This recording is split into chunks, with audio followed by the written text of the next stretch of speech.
Next News, breaking news. 357 members of Congress just voted to hide the names of alleged sexual predators walking the halls of the Capitol. Republicans and Democrats locked arm in arm, voting together to bury the records of a secret taxpayer-funded slush fund that's paid out at least $17 million to silence victims of sexual harassment and worse. Congressman Tim Burchett called it the most disgusting vote he's ever witnessed. And folks, what they're hiding from you is so explosive that even members accused of rape voted to keep their own names secret. Are you ready for this? Let me tell you what this means for you, the American taxpayer. You see, your hard-earned dollars have been funneled into a secret fund to pay off victims of congressional predators. We're not talking about parking tickets. We're talking about sexual harassment. We're talking about alleged assaults, and you paid for the cover-up. Every time you filed your taxes, like today, a portion went to keeping powerful men's dirty secrets buried in the dark. But it gets even worse. It's not just about money. It's about a two-tier justice system. If you're accused of these crimes at your job, you'd be fired, investigated, and potentially prosecuted. But in Congress, they vote to protect each other. They send you the bill. And they have the audacity to lecture you about morality, about women's rights, about accountability. Nancy Mace stood on that floor and warned us the bill is going to committee to die because Congress doesn't want you to know which of your so-called representatives and predators they're hoping you forget. They're betting that you'll just move on.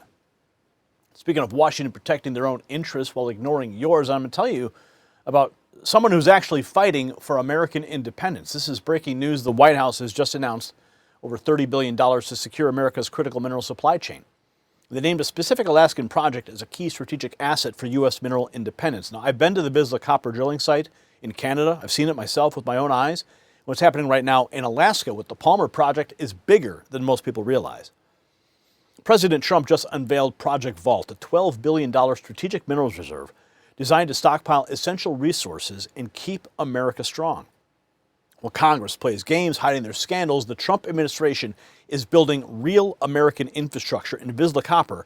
They trade in the United States under VCUFF and in Canada as VCU.V. So check the exclusive briefing. It's only for Next News viewers to see why this company is positioned at the center of Trump's mineral independence strategy. It's linked below. Now let's get back to the swamp creatures that Congress is desperately trying to protect, because here's what the media is not going to tell you. Among those 357 members who voted to bury these records, Congressman Eric Swalwell. The same Eric Swalwell, who CNN just reported is accused by 4 women of sexual misconduct, including a former staffer who says he raped her. Let that sink in. A man facing rape allegations has voted to keep his own name hidden from you, and he's not alone. Reports are swirling that expulsion votes could be coming from multiple members, Republicans and Democrats caught up in this web of misconduct. Ford Fisher posting this: 38 Republicans, 27 Democrats voted in favor of a measure to release congressional sexual misconduct and harassment reports. 357 voted to block the measure introduced by Nancy Mace. There it is. There's the result of the vote. The block from Congress to protect themselves, but the demand for transparency echoes louder. Release the congressional sexual misconduct files. Release the names now. The House just voted 357 to 65 to block the release of those misconduct reports.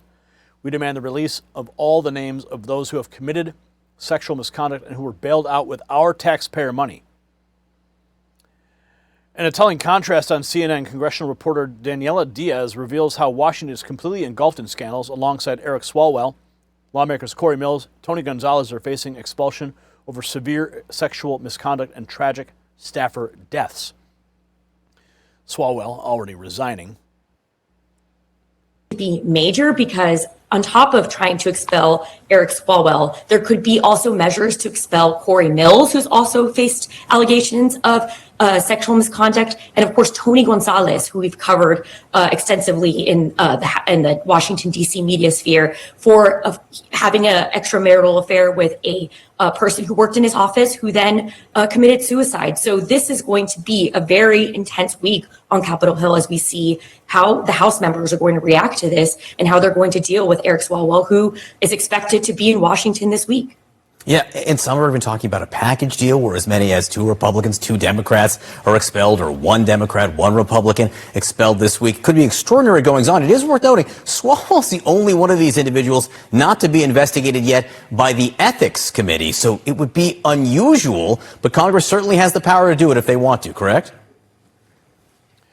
Correct. Well, we obviously know what happened to Swalwell.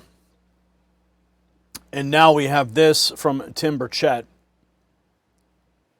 Hey everybody, Tim Burchett. The House just did the most disgusting thing I've ever seen. We just voted to cover up sexual harassment of employees by members, if you can believe that. I got the sponsor right here with me, got Boebert. Y'all tell him what happened. It's shameful. They voted against my resolution that would reveal members of Congress who sexually harass employees on the Hill, women on the Hill, in the campaigns, lobbyists, etc. Shameful. So I don't want to hear. They sent it to the Ethics Committee. So a bunch of congressmen are going to investigate so themselves. Let it go get hidden, right? Yeah, this is exactly where bills go to die. So her privileged resolution is being sent to the Ethics Committee for members of Congress to investigate themselves. And remember, this is your tax dollars that were used They're in hiding this it. hush They're money. hiding it. Yes, How many millions? How many millions are in that thing? They said there's millions that have been paid out. Some years there's like 4 or 5 million that went to a slush fund that paid for members of Congress with your tax dollars to allow them to go sexually harass people on the Hill. And then the second thing is I want to say is I don't want to hear another word about Epstein or Epstein victims by a single person, Republican or Democrat, that voted against revealing sexual harassment on the Hill. Let's get that list. How many people? 49 of us voted to make it public, right? Yep, to actually have transparency. 49 or 50, okay. And this is the crap that we see up here all the time. We are actually standing for victims, and this was part of the same fund that is being covered up. Did he pay her? Maybe she never got a check, but she doesn't have a life anymore. You'll never know. Anyway, we need transparency. Thank y'all for sending me here. I love you.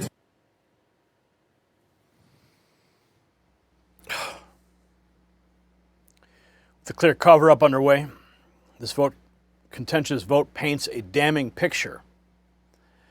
The House GOP and Democrats voted to block the release. Here's the list of everybody who didn't want to release. The Epstein list was called a pedo protector. So what does this make all these protecting the rapists in Congress? This vote needs to remain out there because our congressional members are hoping we all let it go. The list is long. Look at it all. Just goes on and on and on. One after another. Do you see yours? Do you see your Congress critter? Is his name there? Huh. Look at them all. It just keeps going.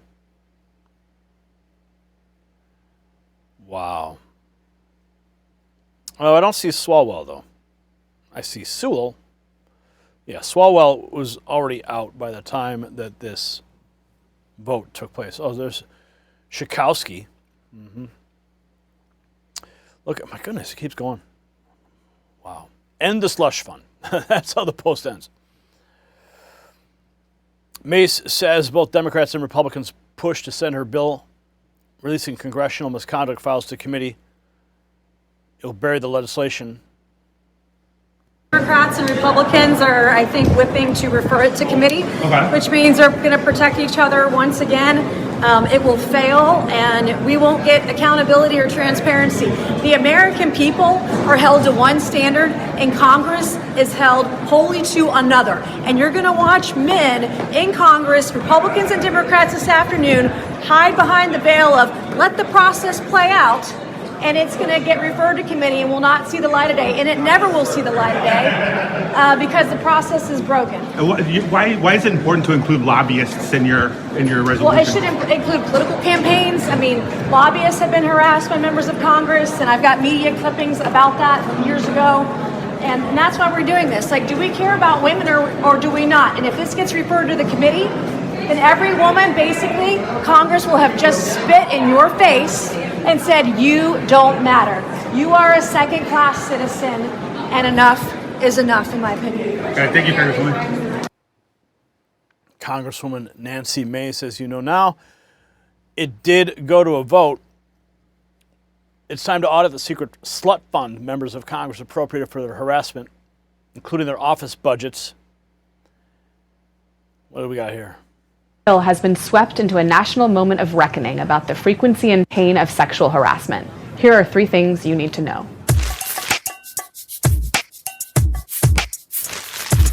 Number 1, this is a bipartisan problem. The 2 most recent cases of sitting members of Congress caught up in sexual misconduct allegations are Congressman John Conyers of Michigan, who in 2015 settled a complaint filed by a former aide, and Senator Al Franken, who has apologized after accusations of unwanted touching by 4 women. But Roy Moore, the Republicans' Alabama Senate candidate, is facing multiple accusations of sexual assault from underage women. Senior members of both parties know that this is a problem that hits them equally. Number 2, the so-called slush fund is only part of the story. You've heard a lot about the $17 million paid out since 1997 to settle cases brought before the Office of Compliance, the Hill's workplace misconduct adjudicators. But that money covers many different types of disputes besides sexual harassment, and some sexual harassment settlements, like the one Conyers reached, aren't counted because they were paid using office budgets, not by the Office of Compliance. But either way, taxpayers are still on the hook for these settlements. Still on the hook. That means you guys on the hook. But of course, who can ever forget this guy, Eric Swalwell, right? Hear it directly from me. As it turns out, there's a lot more sexual harassment settlements, like the one Conyers reached. So, this is the moment of truth, America. 357 elected officials just told you that their careers matter more than your right to know who you are electing. They used your money to pay off victims and voted to hide the receipts. Nancy Mace put it perfectly. If this gets referred to committee, Congress just spat in the face of everyone who's ever been harassed on Capitol Hill. They're investigating themselves. The fox guarding the hen house, and here's what they don't want you to realize. The $17 million figure, that's just what we know about. Former Congressman John Conyers paid his settlements from his own office budget. How many others did the same? The real number could be staggering. So this is why we do what we do here at the Next News Network. While the establishment media covers for their friends in Congress, we expose the truth. 357 names are now on the record. Every single one of them chose to protect predators over protecting you. Screenshot that list. Find your representative, call their office, demand answers, and share this video with everybody you know because they're counting on this story to die quietly. Now let me ask you directly, should Congress be forced to release the names of members who used taxpayer money to settle harassment claims, yes or no? Drop your answer in the comments. And since you made it to the end of the video, text raw feed to 844-840-4963 so we can stay connected when the algorithm fails you. And don't forget to check out the Next News merch shelf below this video. Smash the subscribe button, hit the notification bell, and remember, the swamp protects its own, but the truth always finds a way out. For the Next News Network, I'm Gary Franchi. Stay informed and stay free. The system controls information. Information control is power. They don't want you to see this. The truth only survives together. They don't want this shared. Share this now. You know out.